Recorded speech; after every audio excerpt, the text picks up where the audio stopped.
আসসালামু আলাইকুম সবাইকে। ভালোবাসার অধিকার গল্পের 4 নাম্বার পার্ট। তো বেশি কথা না বলে চলুন গল্প শুরু করা যাক। সন্ধ্যায় ঘুম ভেঙেছে নেহার। দুপুরের ওষুধ খেতে ভুলে গেছে সে।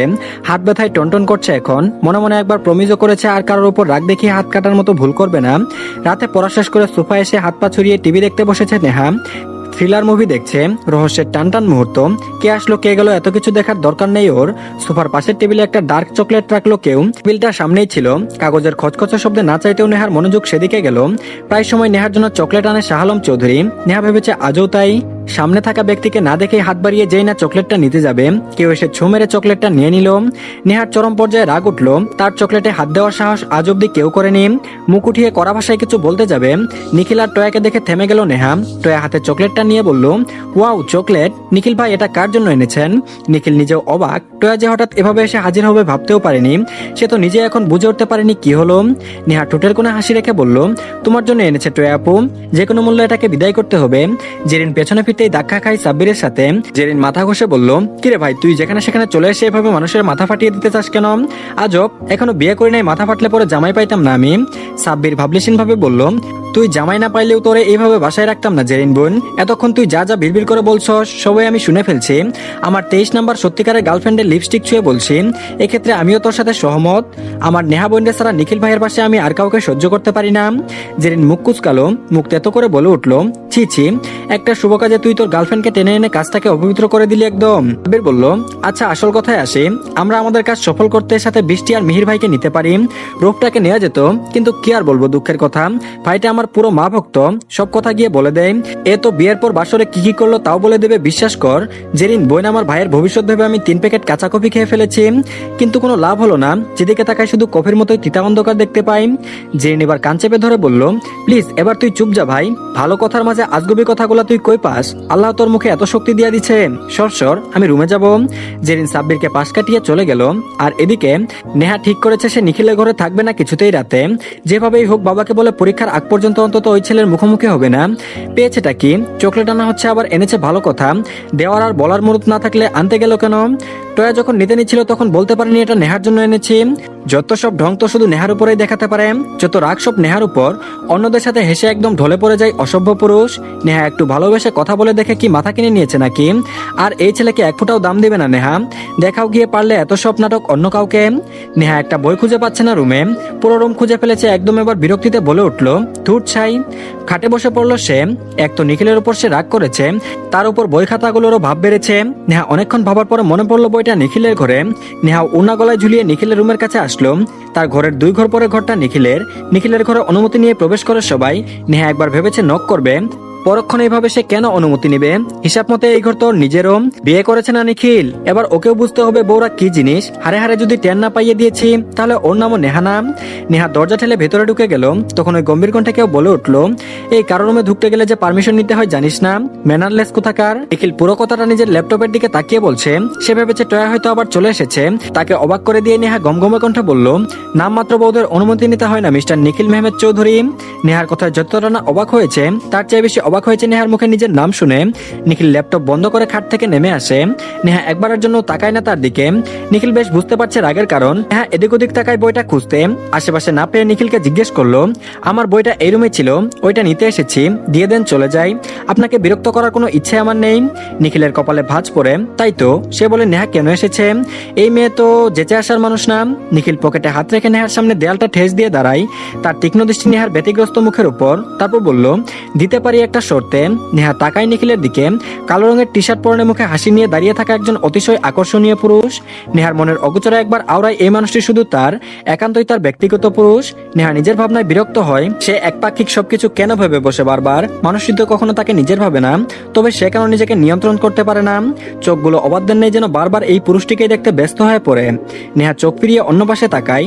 নিখিল তা দেখে ঠোঁট কামড়ে হাসে। তার মানে বউটাও তাকে দেখে অপলক মুগ্ধ নয়নে। কিন্তু কেন? নেহা কি তাকে পছন্দ করা শুরু করেছে। নিখিলের ভাবনা আর এগোতে দেয় না নেহা, তার মধ্যেই বলে ওঠে, বলুন কি শর্ত? তবে কোনো অযৌক্তিক শর্ত মানতে পারবো না আমি। নিখিল দুকদম এগিয়ে আসে নেহার দিকে, নেহা পিছায় না। নিখিল প্রশ্ন করে বলল, এখন দেখছি বেশ কথা বলতে শিখেছিস, এখন বুঝি আমাকে আর ভয় পাস না? নেহা মৃদু হাসলো, ভীষণ কষ্টে হাসিটা বের করেছে মনে হয়। তারপর বলল, আমি আপনাকে আগেও ভয় পেতাম না, এখনো পাই না। নিখিল বলল, সবার ধারণা তুই আমাকে ভয় পাস, তাই সবার সাথে চুটপাট দেখালেও তুই আমার সাথে চুপ থাকতি। নেহা সেকেন্ড দুয়েক তাকিয়ে আবারও বলল, আপনি কি ভাবতেন নিখিল ভাই? নিখিল চুপ রইল, তার চোখে মুখে অন্য কিছু আছে যা সে পড়তে চাইছে, কিন্তু নেহা তা আড়াল করতে চাইছে। কিন্তু কেন? নেহা আবারও হাসলো, তবে এই হাসিটা পূর্বের চেয়ে দীর্ঘ সময়ের। নেহা হেসেই বলল, যদি আপনার ধারণাও একই হয় তবে আমি বলবো আপনি ভীষণ বোকা। আপনি অনেক বুদ্ধিমান, জ্ঞান সম্পন্ন একজন মানুষ নিখিল ভাই। তবে একটা কথা জানেন তো, মানুষ কখনো সব দিক দিয়ে নিখুঁত হয় না, তেমনটা আপনিও একদিক দিয়ে দুর্বল। আমার মতে সেদিকটায় আপনি মস্ত বড় একটা বোকা। মানুষের চোখ পড়তে ব্যর্থ আপনি, একটা মানুষের হাজার হাজার ভালো লাগার অনুরক্তি বুঝতে ব্যর্থ আপনি, একটা মানুষের রোজ রোজ নিজেকে ভিন্ন রূপে আনার সামনে সমর্পণ করে সেটা দেখতে ব্যর্থ আপনি, একটা মানুষের হাজারটা হার স্বীকার করার মানে বুঝতে ব্যর্থ আপনি, একটা মানুষের রাগ অনুরাগ অভিমান বুঝতে ব্যর্থ আপনি, একটা মানুষের তিলে তিলে গড়ে তোলা নিজস্ব একটা জগৎ সবগুলো রঙিন বসন্ত বিরাজ করে আপনার মাঝে, সেটাও বুঝতে ব্যর্থ আপনি। নিখিল মানে কি জানেন নিখিল ভাই? সমগ্র জগৎ বা এই সমস্ত পৃথিবীটা কিন্তু একটা মানুষের গোটা পৃথিবী আপনি। সে নিজেকে হারিয়েছে আপনার মাঝে, ও নিজের মধ্যে তাকে খুঁজতে ব্যর্থ আপনি। নেহা চলে যেতে পা বাড়ালো, এখানে আরো কিছুক্ষণ থাকলে হয়তো আরো অনেক কিছু বলে ফেলবে। সবসময় চাইতেও অনুভূতি প্রকাশ করা যায় না, করা উচিত না। অনুভূতি তার কাছে প্রকাশ করা উচিত যে সেটার যথাযথ সম্মান দিবে। ভালোবাসা জিনিসটা সুন্দর, নেহার কাছে তার ভালোবাসাটা পবিত্র, অতিশয় যত্নে রাখা কিছু। এর অপমান কেউ করুক সেটা সে মানতে পারবে না। যদি নিখিল ভাইয়ের মনে তাকে নিয়ে কিছু একটা কোনোদিন জন্মায় তো তখন সে বলবে, যদি সময়টা কোনোদিন আসে তো। তবুও কারো দুয়ারে ভালোবাসা ঠেলে নিজের ভাগে তাচ্ছিল্য নিতে রাজি না, অন্যর ভাগের ভালোবাসা দয়া হিসেবে নিতে রাজি না কখনো। নিখিল এতক্ষণ যাবত নেহার কথা শুনে নিজে থমেরে গেছে। কি বললো মেয়েটা? নিখিল মেহমেদ চৌধুরীর ভুলগুলো ধরিয়ে দিল, মুখের উপর বলল সে বোকা। কোনোদিন যে মেয়ে চোখ তুলে কথা বলেনি, সে তাকে মুখের উপর এতগুলো কথা বললো। কেন বললো? কোন ভিত্তিতে বললো? কাকে বোঝাতে ব্যর্থ নিখিল? তাকে তো জানতেই হবে। নিখিলের কণ্ঠে কোনো তেজ নেই, সে খুব স্বাভাবিক শান্ত সুরে জিজ্ঞেস করলো, কাকে বোঝাতে ব্যর্থ আমি? এতটা ব্যর্থ নিহারিকা? কার কথা বলছিস তুই? তার নামটা বলে এখান থেকে যাবি, তার আগে নাম। নিখিলের শান্ত সুর তবুও কেঁপে উঠলো নেহা। এই প্রশ্নের উত্তর তো নেহা দিবে না, মরে গেলেও না। নিখিলের কথা অগ্রাহ্য করে পা বাড়ালো নেহা। ঠিক সে মুহূর্তে নেহার হাত চেপে ধরলো নিখিল। এই নিয়ে দুইবার নেহার হাত ধরেছে নিখিল, আগের বার কোনো অধিকার ছাড়া, আর আজ অধিকার নিয়ে। নিখিল বরাবরই দূরত্ব বজায় রাখতো, শুধু তার ক্ষেত্রে না, সবার জন্য এই রুলস বজায় রাখে নিখিল। তার এই ডিসেন্ট ম্যাটারগুলোই তাকে আরো আকর্ষণীয় করে তুলে সবার মাঝে। তারপর বলল, এতগুলো কথা বললি আমার নামে, এখন জবাব না দিয়ে পালিয়ে যাচ্ছিস কেন নেহা? নেহা উত্তর দেয় না। নিখিল নেহার কথার মাঝে উপস্থিত হয় টয়া। নিখিলের দরজায় হাট করে খোলা। নেহাকে নিখিলের ঘরে আসতে দেখেছিল টয়া, এখনো বেরোচ্ছে না দেখে মনের ভিতর খচখচ করছিল ওর, তাই চলে এসেছে দেখতে। টয়া উৎকণ্ঠায় মৃদু চেঁচিয়ে বলল, নেহা তুমি নিখিল ভাইয়ের রুমে কি করছো? সেই কখন দেখলাম এসেছো। টয়া আরো চমকালো নেহা নিখিলকে এতটা কাছাকাছি দেখে। টয়ার কণ্ঠ শুনে নেহার হাত ছেড়ে দিয়েছিল নিখিল। নিখিল টয়াকে পাত্তা না দিয়ে নেহার উদ্দেশ্যে বলল, তোর বই আলমারির ভিতর রাখা, খুলে তারপর নিয়ে যা। নেহা কিছু না বলে আলমারির হাতলে হাত রাখলো। ফের টয়া বলে উঠলো, নেহা তুমি যে নিখিল ভাইয়ের আলমারিতে হাত দিচ্ছ, এতে নিখিল ভাই রাগ করবে না? আর আমি তো তখন দেখলাম তুমি অনুমতিবিহীন রুমে ঢুকেছো, এতেও কি নিখিল ভাই রাগ করেনি? তুমি জানো না নিখিল ভাই তার জিনিসে হাত দেওয়া পছন্দ করে না, তিনি কতটা ডিসিপ্লিন মেনটেন করে চলে।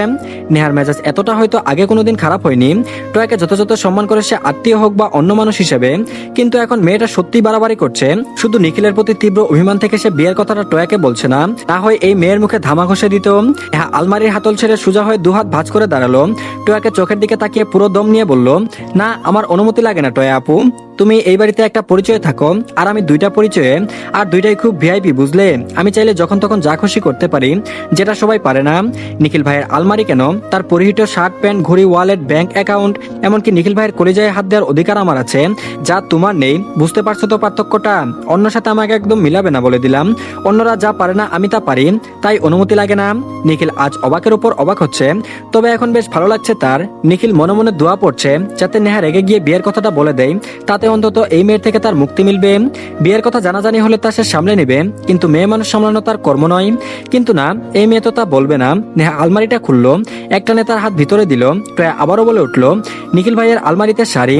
নেহা নিজেও তাকালো ফ্রুকুচকে, কারণ তার নিজের কাপড় তো এ ঘরে আনেনি। তবে এটা কার? শাড়ি একটা না, আরো আছে। নেহা দেখেও কিছু বললো না, বইটা হাতে নিল। টয়াকে জ্বালানোর একটা মুখ্যম সুযোগ। নেহা শাড়িটা হাতে নিয়ে নিল। সাদা পাড়ের আকাশি রঙা একটা শাড়ি, পুরোটা শাড়িতে মেঘ আর তারার শেপে হাতের কাজ করা। নেহা কিছুক্ষণ তাকিয়ে থেকে বোঝালো কেউ কাস্টমাইজ করে খুব যত্ন সহকারে বানিয়েছে, কিন্তু নিখিল ভাই এটা কার জন্য আনলো? নেহা টয়ার দিকে তাকিয়ে বলল, আরে টয়া আপু, তুমি দেখছি কিছুই জানো না, এটা তো নিখিল ভাই তার প্রেমিকার জন্য এনেছে।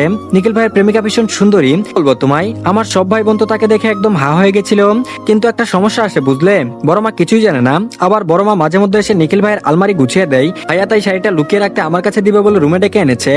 আফটার অল আমি ভাইয়ার সবচেয়ে প্রিয় আদরের ছোট চাচাতো বোন, আমাকে বেশি ভরসা করে তাই না নিখিল ভাই? নেহা নিখিলের দিকে তাকিয়ে দাঁত চেপে কথাটা বলল। নিখিল চোখ কটমট করে নেহার দিকে তাকায়, উপায়ন্তর না পেয়ে নেহার কথাটার উপর নিচ মাথা নাড়ায়। টুয়ার চোখ টলমল করে উঠল, নিখিলেরও গার্লফ্রেন্ড আছে, কথাটা আর ভাবতে পারলো না। নিখিল নেহার দিকে তাকিয়ে বলল, তা দাঁড়িয়ে আছিস কেন, যা নেহা শাড়িটা নিয়ে চলে যা, মা এসে আবার দেখে ফেলবে।